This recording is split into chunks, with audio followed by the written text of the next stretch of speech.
does it take you out of rhythm? Does it like give you rest? Like what's the benefit and detriment?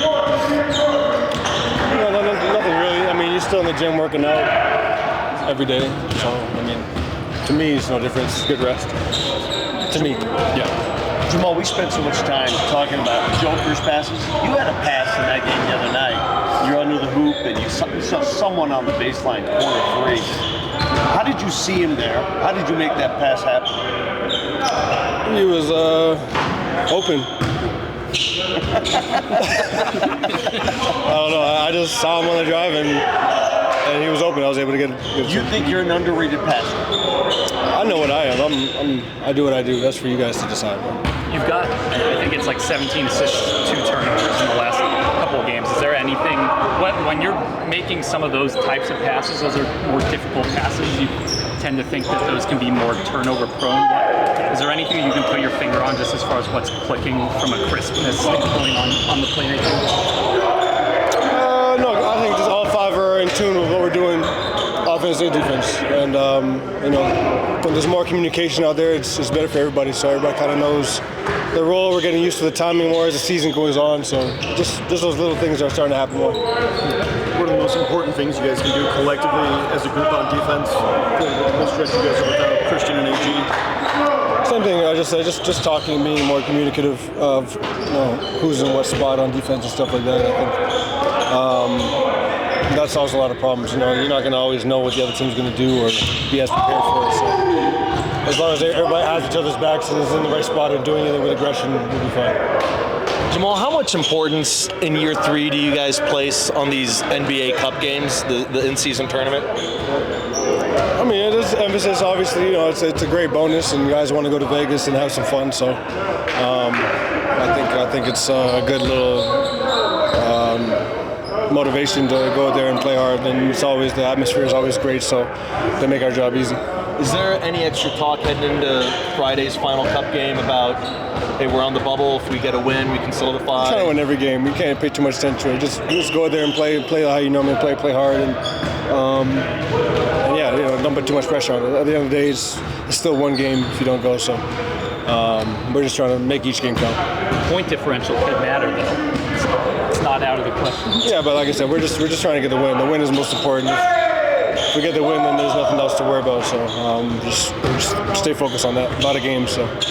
Coach Adelman's talked in the past about how guys incorporating some new defensive coverages, new defensive schemes. How long do you think that's kind of taken to fully get everybody adjusted into it? And do you guys think you're there, or there's some things you're still? There's a lot of things we could work out, a lot of things we could figure out, and we're getting better though. From the preseason till now, there's been a lot of positives and stuff. So it's only going to grow as long as we keep the same mentality and this, same cohesiveness on defense. You know what I'm saying? So we're only going to get better. Peyton's a guy who's really taken advantage of his opportunity here recently. Yeah, of course. He's always been such a willing learner and goes out there and does it with such passion. So to see him improve is what I expected, and it's only going to grow.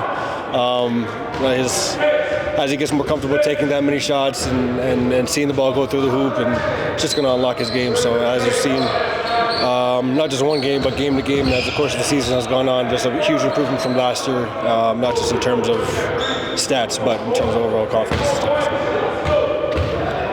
Thank you. Cool. Happy Thanksgiving, man. What kind of conversations with the family have there been where are they just super excited for you for this moment, or are they hard on you in this moment where they're like, hey, you missed a layup here, you missed a 3 here, things like that? I think a little bit of both. I think that the right word is just constructive criticism. Yeah. I think that even in games when I play great, there's always things that I could do better. And that's just the dialogue that we've had. But they're super proud of me, super happy, super positive. And they've been that way the whole way through, good game, bad game. So it's great to be able to celebrate the good moments with them. I know people focus on the points a lot, but you had games, double-digit rebounds, handful of assists. How pleased are you with your entire I'm super pleased with it. Obviously, I think we've lost some more games than I would have liked to with me in the lineup. But at the end of the day, I just always think about where I came from, you know what I'm saying? And it was a grind to get into the lineup, and it was a grind to, you know, make my name in this NBA, but it's just been a journey, and I'm just happy and grateful for it all. When they leave you open early for threes, you have to prove, hey man, I can make these. Don't do that. Yeah, no, I love it. I wish they would keep doing it. Wide open shots, I'll take them. My teammates, they pass me the ball. All my looks were catch and shoot, so that means that everybody was finding me for those looks, and they want me to take those shots. So I'm just taking them with confidence, and I feel like they're going in at a great rate. How much are you learning to navigate the paint when Jokic has the ball in his fingers? I'm learning more. I'm learning better and better. I think that the main thing to always keep in mind is that this ball always can come to me. Like, with Jokic, got eyes in the back of his head, so I always got to be ready, even when it seems impossible for him to get the ball there. You just always got to have your hands and your eyes ready, and he'll find you. I got to imagine Jokic has 20/20 vision up front. What's the vision for the eyes in the back of his head? Because it's got to be... Got to be the same. Got to be about the same, you know what I'm saying? He's seeing the floor as good as anybody ever has, and you really can't understate what he's doing out there, and you gotta appreciate him because we get to watch him every night, and it's not gonna always be like that. So really gotta just never take for granted what he brings to the table. What was going through your head when he threw you that pass at the end of the game in Memphis? I was just like, I gotta finish this. I gotta finish this because I'm gonna be on Joker's career highlight reel. So I definitely gotta finish this one. That's all. What's it like to play against Victor Wembanyama and his unique skill set? It's good. It's good. I love to compete against the best players, whether it's a 5, whether it's a 4, 3, 2, 1. Like anybody out there on the court, if they're a problem and they need me to come in and kind of slow them down, I love guarding them. But it's always a challenge with him just because of like the physical stature he has and how tall he is. But I love playing against everybody, you know. And I know you were already really good in the corners last year, but is there anything that you've done to like keep refining the shot, just as far as the form, all of that, or is it just repetition? Nah, just I think form, repetition, and then just hunting those looks. You know, they're high percentage looks for me. So anytime I can make some space for myself in that corner or just kind of get in Joker or Jamal's periphery so they can see me and find me in those spots, it's been great for me. But it's just something that I've repped out and something that I know I have to be elite with, especially with this team and the way we space the floor, kind of with Joker playing with his back to the ball, back to the basket. It just makes my job easier if I'm hitting those shots, and it makes their job easier as well. What are you doing for Thanksgiving? My parents and my little sister are out here, so I'm definitely going to eat some good food. What is it? I love yams and mac and cheese. That's my favorite two sides, yams and mac and cheese. Watching these NBA Cup games sometimes can be distracting with these colorful courts. As a player, does that have any impact on you, or does it even matter? I feel like we don't even notice once we start playing. Like, it's just literally a basketball court. As long as there's a ball and it's a rim, we'll be all right. Do you guys still feel, I know year one, everybody kind of felt a little more intensity for NBA Cup games. Has that faded, or do you guys still kind of care about this in-season tournament? I feel like the care has gone up more. I feel like at first, because we didn't really know what it was or know what the rules were and things like that, I feel like we kind of just didn't take it as seriously, but I think everybody on the team is aware what those games mean. And at the end of the day, I don't feel like we should go out there and take any game more seriously than the next. I feel like every game is serious as a heart attack to me. So, yeah. It's rare to get 3 days off during the middle of the year. Now that you're going through this for the full season, just how valuable are these stretches like throughout the year just to kind of reset the brain, reset the mind, reset the body? It's super valuable. Like you said, I think the most important thing is being able to reset our minds. Like the games and like what's being asked of us on a night-to-night basis is definitely things that could be stressful, you know, and you could be in your head about it. But just to have the break kind of mentally to be able to reset and just find that even keel positive mindset is always great. But honestly, I think the more we play, the better I kind of feel. Like I feel like when we have these days off, sometimes my body I just sit around all day and my body gets a little stiff. So I like it, but to a certain extent, I also like playing every day. Sorry if you've addressed this already, but we're doing a bunch of choosing new client. Just what appealed to you about that opportunity? I I think that, you know, there's a big opportunity at hand just this year for me in general on the court. And that's something that I've been taking the most seriously, because at the end of the day, that's just going to make my agent's job, whoever my agent is, easier if I'm doing my job out there on the court. But Clutch I was actually with them for NIL in college to begin with. And Rich was my agent in college, and I just decided to go with Excel to start my NBA career. And Excel did nothing but great things for me, super supportive. It was just more so a business decision on our side, and it's something that we're happy with because of the support that Clutch shows and just the love, the attention to detail. It's really next level. So we're excited to be able to start that path of our journey, but nothing but love to my previous agents. One more, we got it. Do you remember your first inside help block? Was there a moment where you realized that you were really good at that growing up? Low key, in high school is when I started to figure it out. Is when I started jumping out of the gym and realizing that my recovery time was really, really good. So I think that high school must have been the first time. Just sort of in general around that age, as opposed to there was a moment in a game where it was that came naturally. Nah, there was no specific play. Once I figured out I could do it, I started doing it all the time. Yeah. Yes, sir. Thank you. Thanks, man.